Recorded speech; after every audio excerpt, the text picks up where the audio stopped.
اللہ تبارک و تعالیٰ اس کے 200 سال کے گناہوں کو معاف فرما دے گا۔ آج جمعہ کا دن ہے، آج 200 مرتبہ درود شریف پڑھ لیں تاکہ اللہ تعالیٰ ہمارے 200 سال کے گناہوں کو معاف کر دے۔ پتہ نہیں کتنے جمعے ہم کو ملیں گے، کس کی زندگی میں کتنے جمعے ہیں کوئی نہیں جانتا، کہ کس کا آخری جمعہ ہے یہ کوئی نہیں جانتا۔ تو جب جمعہ کا دن مل جائے تو اس دن کثرت کے ساتھ درود شریف پڑھنے کا معمول بنائیں۔ اور یہ بھی حدیث پاک میں ہے کہ جمعے کے دن عصر کی نماز کے بعد 80 مرتبہ اسی مقام پر بیٹھ کر جو بندہ درود شریف پڑھے گا تو اللہ تعالیٰ اس کے 80 سال کے گناہوں کو معاف فرما دے گا۔ تو آج جمعہ کا دن ہے، کثرت کے ساتھ درود شریف پڑھنے کا دن ہے۔ ایک مرتبہ مل کر باعث سے بلند درود پاک پڑھ لیجیے۔ اللہم صلی علی سیدنا و مولانا محمد وعلی آلہ سیدنا و مولانا محمد مبارک وسلم، صلاۃ و سلام علیک یا رسول اللہ صلی اللہ تعالی علیہ وسلم۔ محترم بھائیو، ہمارے آقا نبی کریم صلی اللہ علیہ وسلم نے ارشاد فرمایا کہ جو کوئی مسلمان اگر خودکشی کر کے مرتا ہے تو اللہ تعالیٰ اس کو قیامت تک اس کی عذاب میں مبتلا فرما دے گا۔ مثلا کسی نے خودکشی کر لی، کوئی بھائی یا کوئی بہن دنیاوی مشکلوں کو دیکھ کر، مسائل کو دیکھ کر خودکشی کر لی، تو وہ خودکشی کرتے وقت جس طرح اس نے خودکشی کا انداز اپنایا، مثال کے طور پر تیل، کیروسین، گیس کا تیل ڈال کر اپنے آپ کو جلا لیا، یا اپنے رگیں کاٹ لی، ہاتھ کے رگیں کاٹ لی، یا پھر اوپر سے چھلانگ لگا کر نیچے کود کے مر گیا، یا پھر اپنے آپ کو کسی اور چیز سے ہلاک کر لیا، تو جس انداز میں بھی ہلاک کیا تو وہ جو تکلیف اس کو ہوتی ہے وہ تکلیف اس کو قیامت تک روزانہ ہوتی رہے گی، اس میں کوئی کمی نہیں ہوگی۔ پیارے بھائیوں، فرمایا گیا کہ اس کی نماز جنازہ پڑھے یا نہ پڑھے تو فقہ حنفی کے اعتبار سے اس کی نماز جنازہ پڑھنے کا حکم دیا گیا۔ نماز جنازہ بھی پڑھیں گے اور اس کی مغفرت کی دعا بھی کریں گے، یہ حکم دیا گیا۔ اور فرمایا گیا کہ جو کوئی مسلمان اپنا کوئی عضو جان بوجھ کر کاٹ لیتا ہے، اس کو تکلیف میں ڈال دیتا ہے، تو پھر اللہ تبارک و تعالیٰ اس کو درست نہیں فرماتا۔ جیسے کہ روایت میں لکھا ہے کہ ایک صحابی ایک میدان میں، جنگ کے میدان میں غیروں سے مقابلہ ہو رہا تھا، تو جب مقابلے میں ان کی انگلیاں کٹ گئی تو پھر انہوں نے انگلیوں سے جو خون بہ رہا تھا، بڑی تکلیف ہو رہی تھی ان کو، تو انہوں نے انگلیاں کاٹ لی۔ انگلیاں کاٹنے کے سبب ان کے جسم کا خون بہ گیا، اتنا زیادہ خون بہ گیا کہ وہ وفات پا گئے، انتقال ہو گیا۔ اب ان کے ساتھی نے ان کو خواب میں دے کر پوچھا کہ اللہ نے آپ کے ساتھ کیا معاملہ کیا؟ تو انہوں نے جواب دیا کہ اللہ نے میری مغفرت کر دی، لیکن اپنے ہاتھ انہوں نے پیچھے چھپائے ہوئے تھے، اپنے ہاتھوں کو اپنے پیٹ کے پیچھے چھپا لیا۔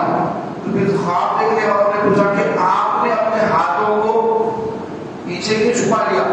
تو انہوں نے جواب دیا کہ یہ میرے جو ہاتھ جو میں نے کاٹ لیا تھا وہ اللہ تعالیٰ نے فرمایا کہ یہ انگلیاں تو نے کاٹی، جس کو تو نے کاٹی ہے اس کو میں نہیں سدھاروں گا، اس لیے اللہ نے اس کو ایسے چھوڑ دیا، تو میری انگلیاں ایسی کٹی ہوئی ہے۔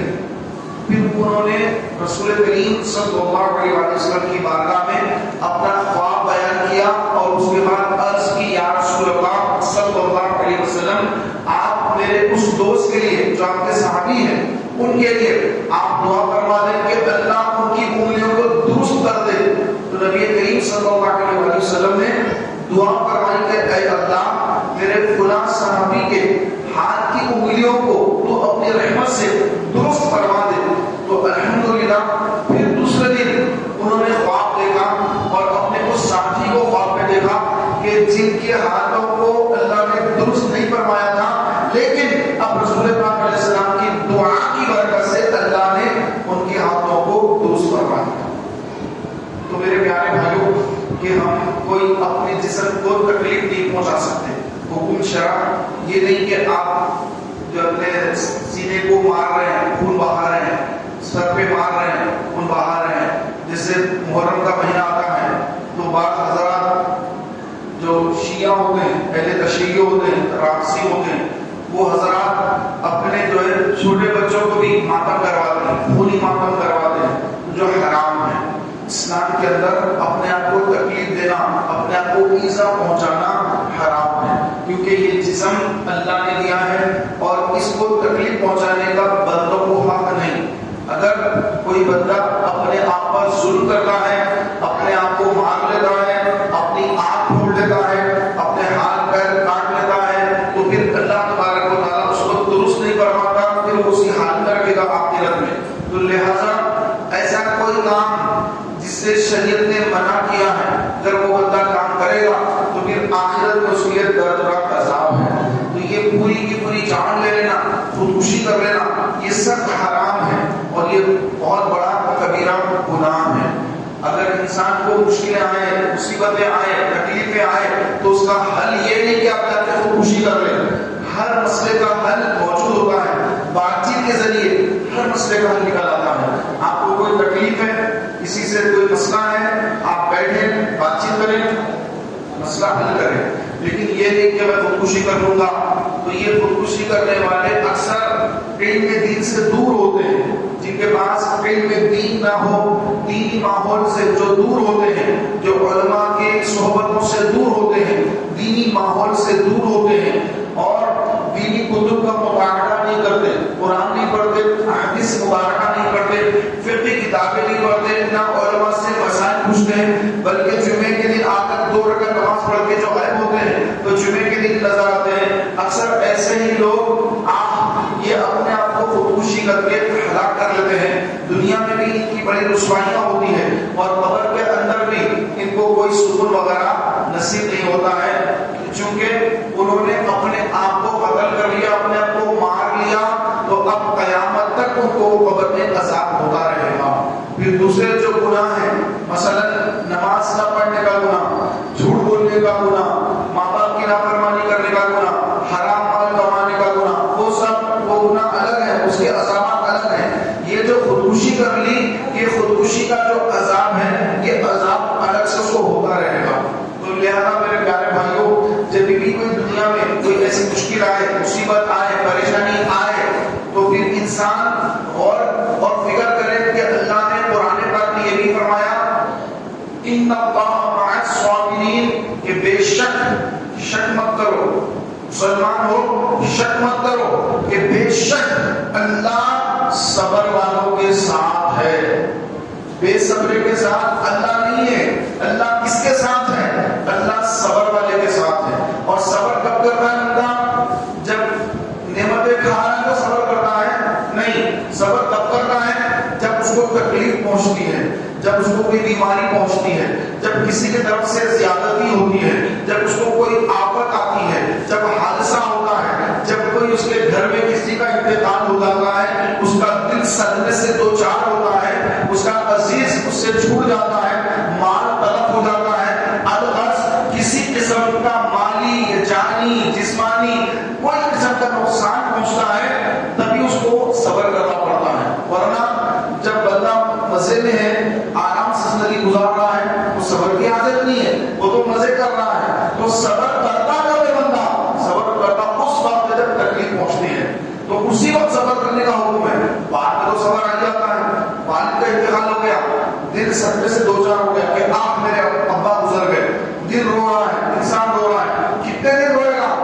4 دن، 6 دن، 8 دن، 10 دن، اس کے بعد تو سکون آ ہی جائے گا، قرار آ ہی جائے گا۔ اس کے بعد پھر وہ جو ہے آہستہ آہستہ پھر زندگی کے معمول میں لگ جائے گا، اور آہستہ آہستہ اپنے والد صاحب کا جو ہے خیال اس کے دل سے نکلتا چلا جائے گا، اور ایک وقت وہ آ جاتا ہے کہ وہ کئی جمعے ہو جاتے ہیں اپنے والد کی خبر پر جا کر یاسین پڑھ کر پھول ڈال کر یاسین پڑھنے کی اس کے پاس فرصت نہیں ہوتی ہے۔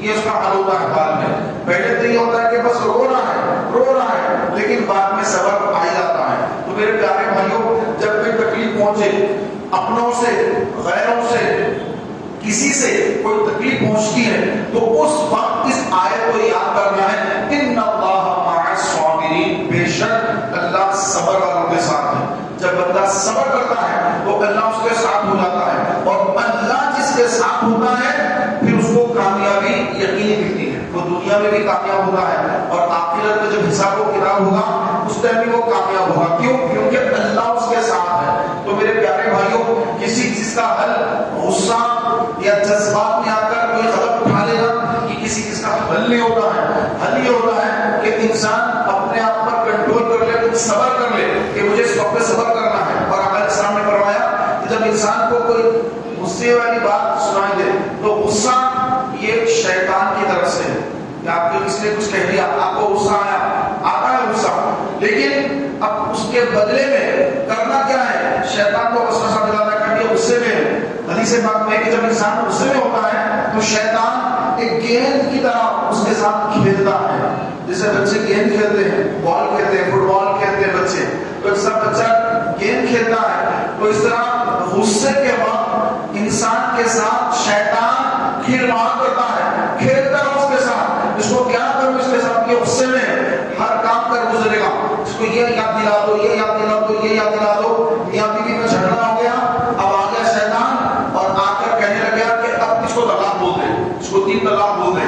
تو بہت غصہ آ گیا، اس نے بڑی تیری بدتمیزی کر دی، اس کو پلٹا کے جواب دے دی، تیری ماں کو بول دیا، تیرے باپ کو بول دیا. اب تو تیری عزت نفس کا مسئلہ ہو گیا.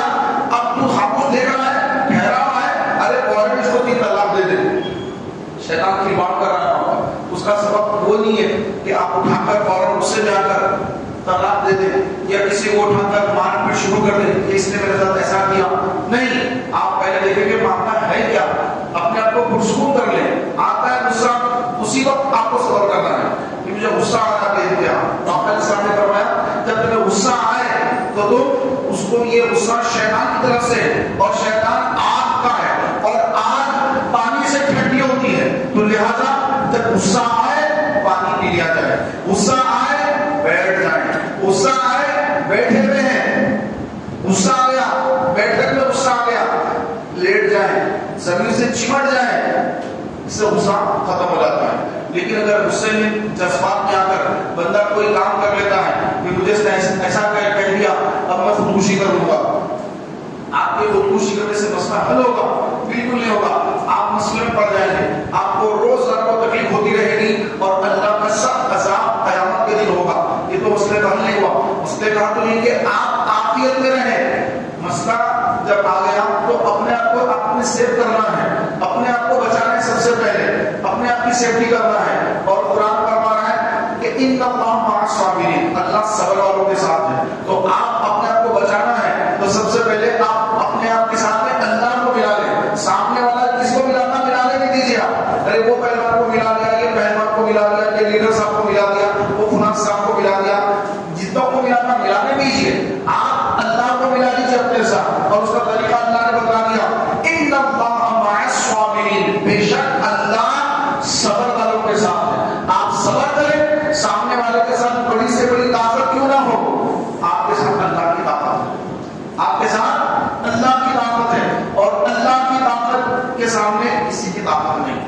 تو ہمیشہ یہ ذہن میں رکھیں کہ جب کوئی مسئلہ پیش آئے تو نہ اپنے آپ کو تکلیف میں ڈالنا ہے، نہ سامنے والے پر زیادتی کر دینا ہے کہ اینٹ کا جواب پتھر سے دے کر اس پھر آخر میں مجرم بننا، یہ بھی نہیں کرنا ہے. بلکہ پیارے بھائیوں فرمایا گیا قیامت کا دن ہوگا تو اللہ تبارک و تعالیٰ مومنین کو جمع کرے گا اور جمع کروا کر اللہ تبارک و تعالیٰ کسی مومن کو اس وقت تک جنت میں داخل نہیں کرے گا جب تک اس کا دل اپنے دوسرے مسلمان بھائی کے تعلق سے پاک نہ ہو جائے. تو جب تک ہم اپنے دلوں سے کینے کو جب تک نکالیں گے نہیں، جنت میں داخل ہونے کے حقداری نہیں بنیں گے. تو جنت میں داخل ہونا، جنت یہ سخیوں کا مقام ہے، یہ اعلیٰ لوگوں کا مقام ہے. اس میں انٹری ہر کو نہیں ملتی، اس میں جانے کے قابل بنانا پڑتا ہے، اپنے آپ کو قابل بنانا پڑتا ہے. نہیں میں جو مسلمان ہوں جنت میں جاؤں گا تو یقیناً جائیں گے، لیکن جو قدورت اندر ہے ان سب کو بھٹی میں جلا کے جانا پڑے گا. اور وہ بھٹی کون سی ہے؟ وہ جہنم کی آگ ہے. پھر وہ بھٹی میں یہ ساری قدورت، یہ دشمنیاں، یہ سب وہاں جلانی پڑے گی. لہذا وہاں جہنم میں جلانے کے بجائے اپنے دل کے اندر سے اس کو صاف کر لے کہ نہیں جو ہو گیا ختم، اب اپنا دل کو صاف کر رہا ہوں. ٹھیک ہے، اس نے غلطی کر دی، میں معاف کر دوں گا، کوئی بات نہیں.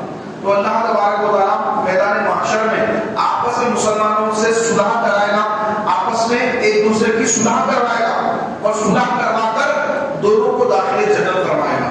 تو یہ صلح کرانا یہ جنتیوں کا طریقہ ہے. اور اس کے اپوزٹ لوگوں میں دشمنیاں ڈالا دینا, ایک دوسرے میں بھائی میں جھگڑا ڈالا دینا, میاں بیوی میں جھگڑے ڈال دینا, خاندان میں جھگڑے ڈال دینا, دوستوں میں جھگڑے ڈال دینا, جو ہمارے پاس عام رواج پڑ گیا ہے. کسی کو لڑا دو, اس کو اس سے لڑا دو, اس نے آپ کو یہ کہا, اس نے آپ کو یہ کہا, یہاں کا کیا ہوتا ہے, یہاں کی بات محبت ہے, اس کو بھی غصے میں لا دیا, اس کو بھی غصے میں لا دیا, دونوں لڑ رہے ہیں, آپ مزے لے رہے ہیں, آپ سمجھ رہے ہیں اچھا کام کر دیا, کوئی اچھا کام نہیں کیا آپ نے, اپنی آخرت تباہ کر لیا آپ نے. میرے پیارے بھائیوں, ہمارے آقا نبی رحمت صلی اللہ علیہ وسلم نے ارشاد فرمایا کہ جس کے دل میں کینہ ہوگا تو اللہ تبارک و تعالیٰ اس کو نہ شب قدر میں بخشے گا نہ عید کے دن بخشے گا.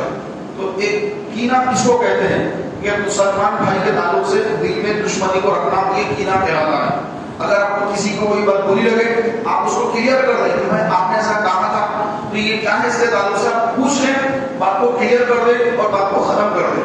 نہیں اس نے ایسا کہا تھا, میرے دل میں ہے اس کی بات, اب ایک دن بدلا لے کر ہوگا اس کا, تو یہ غلط ہے, یہ آپ کینہ پال رہے ہیں. تو یہ جو کینہ پال رہے ہیں یہ سامنے والے کو اتنے نقصان پہنچے گا جتنا اللہ نے اس کے مقدر میں لکھا نقصان, لیکن یہ کینہ آپ کو برباد کر رہا ہے, یہ آپ کو اندر ہی اندر کھا رہا ہے, آپ کی صحت کی برباد ہو رہی ہے, پلس آپ کو آخرت میں بھی یہ کینہ نکالے بغیر جنت میں انٹری نہیں ہے. تو لہٰذا میرے پیارے بھائیوں, اسلام بڑا پاکیزہ مذہب ہے, بڑا آسان مذہب ہے. ہم اپنے اندر نرمی پیدا کریں, درگزر کا مادہ پیدا کریں, اپنے اندر صلاحیت پیدا کریں ایک دوسرے کو برداشت کرنے کی. اگر کسی نے کچھ کہہ دیا معاف کر دے, درگزر کر دے. معاف کرنے سے کوئی آدمی جو ہے وہ کمزور نہیں ہو جاتا ہے, اس کا مقام بھی کم نہیں ہوتا ہے, بلکہ حدیث پاک میں ارشاد فرمایا کہ جو بندہ اللہ کے لیے عاجزی اختیار کرتا ہے اللہ اس کو بلندی عطا فرماتا ہے. اللہ کے لیے عاجزی اختیار کرنا, دکھانے کی نہیں, اللہ کے لیے حقیقی عاجزی. یہ جو اللہ کے لیے عاجزی اختیار کرتا ہے اللہ تبارک و تعالیٰ اس کو بلندی عطا فرماتا ہے. اور اللہ جس کو بلندی دے, اب کون ہے اس کو نیچے لائے, اللہ نے بلندی عطا فرمائی. تو میرے پیارے بھائیوں, اللہ تبارک و تعالیٰ عز و جل نے جیسے ہمیں کرنے کا حکم دیا ہے اس کے مطابق زندگی گزاریں گے تو ہر قدم پر ہمیں کامیابیاں ہی کامیابیاں ملیں گی. اور اگر اسے ہٹے, اپنے نفس کے مطابق چلے, شیطان کے مشوروں پر چلے, وسوسوں پر چلے, تو شیطان ڈائریکٹ آپ کو آ کے اپنی شکل میں بتائے گا کہ یوں کر, وہ تو کسی کے منہ سے بولنے لگائے گا, دوست کے منہ سے بولنے لگائے گا, بھائی کے منہ سے بولنے لگائے گا. آپ داڑھی رکھ رہے ہیں, اچھی نیت کے لیے داڑھی رکھنے کی, شیطان اپنے اوریجنل صورت میں آ کے آپ کو بھٹکائے گا, ارے داڑھی کیوں رکھا, نہیں بولے گا آپ اس طرح کر. ایسا نہیں کہ شیطان آ کے آپ داڑھی رکھے, آپ آ کے روک رہا آپ کو داڑھی سے, ایسا تو نہیں ہے نا. کسی کے پاس ڈائریکٹ شیطان آیا, بھائی کے ذریعے آتا, والدہ کے ذریعے آتا, والد صاحب کے ذریعے آتا, شادی شدہ ہے بیوی کے ذریعے شیطان آتا, بیوی کے زبان سے ہوتا ہے. آپ داڑھی رکھ لیے, اچھی نہیں لگ رہا, آپ کا چہرہ اچھا نہیں دکھ رہا, آپ داڑھی مڑا دیجیے, اچھا نہیں دکھ رہا. ماں بولے کہ بیٹا یہ کیا کر لیا, باپ بول رہا بیٹا یہ کیا داڑھی رکھنے کی عمر ہے, یہ کام مت کرو, بعد میں کرو, جب بڑھاپے میں جب داڑھی آتی ہے اس وقت رکھ لینا. تو پیارے بھائیوں, داڑھی رکھنے کا وقت بڑھاپا نہیں ہے, جب داڑھی آتی ہے مولا تعالیٰ اسی وقت داڑھی عطا فرماتا ہے جب اس کے اندر داڑھی کی کیفیت پیدا ہوتی ہے. بچہ پیدا ہوتا ہے اس کو دانت نہیں ملتے, دانت کب ملتے ہیں جب اس کے اندر چبانے کی طاقت پیدا ہوتی ہے, جب اللہ اس کو دانت دیتا ہے. پیدا ہوتے اگر دانت مل گئے تو کون موجود ملے گی اپنے بچے کو, ارے یہ بچہ دانت والا ہے. تو میرے پیارے بھائیوں, جب انسان جس پیریڈ میں آتا ہے, جس وقت میں آتا ہے, اسی وقت اللہ کی قدرت سے اس کو چیز عطا ہوتی ہے. اور اللہ کی عطا کردہ چیز کو تبدیل کرنا, بدلنا, یہ حرام ہے. داڑھی کو مڑا دینا یہ حرام. لیکن آج ایسا ماحول بنا ہوا ہے کہ ہر جگہ دیکھیں گے آپ تو آپ کو وہی لوگ نظر آئیں گے جن کے چہرے پر داڑھی نہیں ہے. داڑھی رکھ کر رکھنے والے بہت کم نظر آئیں گے, اور اگر کوئی داڑھی رکھ کر کوئی غلط کام کر لے تو لوگ داڑھی والے کو بدنام کر دیتے ہیں, داڑھی والے ایسے ہوتے. تو ایسا نہیں ہے پیارے بھائی کہ کوئی غلطی کرتا ہے, کوئی مسلمان شراب پیتا ہے تو یہ نہیں کہہ سکتے کہ سارے مسلمان شرابی ہیں. ارے وہ ایک شراب پیا تو سارے مسلمانوں کو کیوں شرابی بنا دیا آپ نے؟ ہمارے مذہب میں نہیں ہے شراب پینا حرام ہے. اگر کوئی مسلمان پی لے تو اس کا اپنا ذاتی فعل ہے. اسی طرح کہ کسی نے داڑھی رکھ کر گالی دی, داڑھی رکھ کر شراب پی لیا, داڑھی رکھ کر کوئی حرام کام کر لیا تو اس کا مطلب یہ نہیں ہے کہ ہر داڑھی والا ایسے ہوتا ہے، ہر داڑھی والا دھوکہ دینے والا ہوتا ہے، ہر داڑھی والا پیسے لے کے بھاگنے والا ہوتا ہے. ایسا نہیں ہے کہ شیطان انسان کو پیچھے لگا ہوا ہی ہے. تو جب شیطان جو ہے انسان پر غلبہ پاتا ہے اس وقت اس کو جو ہے گمراہیت میں مبتلا کر دیتا ہے. تو لہذا شیطان سے اپنے آپ کو بچانے کے لیے نبی کریم علیہ السلام نے فرمایا شیطان تمہارے جسم کے اندر خون کی روانی کے ساتھ دوڑتا ہے، اس کو بھوک کے ذریعے اس کے راستے مسدود کر دو، یعنی بھوکے رہا کرو. یہ جو روزے رکھتے ہیں رمضان کے مہینے میں، آدمی جب روزے کی حالت میں ہوتا ہے تو اس کے اندر جو ہے لڑنا جھگڑنا یہ ذرا کم ہو جاتا ہے اور وہ صبر کی طرف زیادہ مائل ہو جاتا ہے. اس کے برعکس جب کھا پی کے خوب ڈر کے کھا لیا تو اب یہ کیا بولا، یہ کیا کرا، یہ کیا اس کا دل اب لڑنے پہ ہے، بحث کرنے پہ، جھگڑے پہ. کیوں؟ کھانا پیٹ بھر کھا لیا، خون کی روانی زبردست ہو چکی ہے. تو اب شیطان بھی پھر رہا ہے ساتھ میں جسم کے اندر، شیطان ساتھ پھر رہا ہے، لڑانے کی فکر میں ہے، کسی کو گالی دینے کی فکر میں ہے، کسی کو غصہ کرنے کی فکر میں ہے، البتہ کسی نہ کسی کے ساتھ کچھ معاملہ کر دوں گا. تو یہ کیوں ہے کہ یہ شیطان جو ہے ہمارے جسم میں خون کے ساتھ دوڑ رہا ہے. تو لہذا فرمایا اس کو بھوک کے ذریعے اس کے راستوں کو چھوٹے کر دو، مسدود کر دو، اس کو کمزور کر دو. تو لہذا ہو سکے تو ہر پیر اور ہر جمعرات کا روزہ رکھیں تاکہ ہمارے اندر کیفیت پیدا ہو، شیطان زیادہ دوڑ نہ سکے. اس کے اسپیڈ بریکر لگا دیں، اس کو کچھ اسپیڈ بریکر لگا دیں تاکہ اس کی اسپیڈ کم ہو جائے. رکے گی تو نہیں لیکن کم تو ضرور ہو جاتی ہے. رمضان کا مہینہ آتا ہے، روزے رکھتے ہیں، گناہوں میں کمی آ ہی جاتی ہے، لیکن رمضان شریف جب ہم سے چلا جاتا ہے اس کے بعد پھر ہمارے گناہ بڑھنا شروع ہو جاتے ہیں. اسپیڈ بریکر تو لگا. تو اسی طرح پیارے بھائیوں ہر پیر ہر جمعرات کا روزہ رکھنا یہ نبی کریم صلی اللہ علیہ وسلم کی سنت مبارکہ ہے. اللہ تعالیٰ مجھے آپ کو عمل کی توفیق عطا فرمائے، سنت مبارکہ عطا فرمائے. پہلی سب کو فرمائے.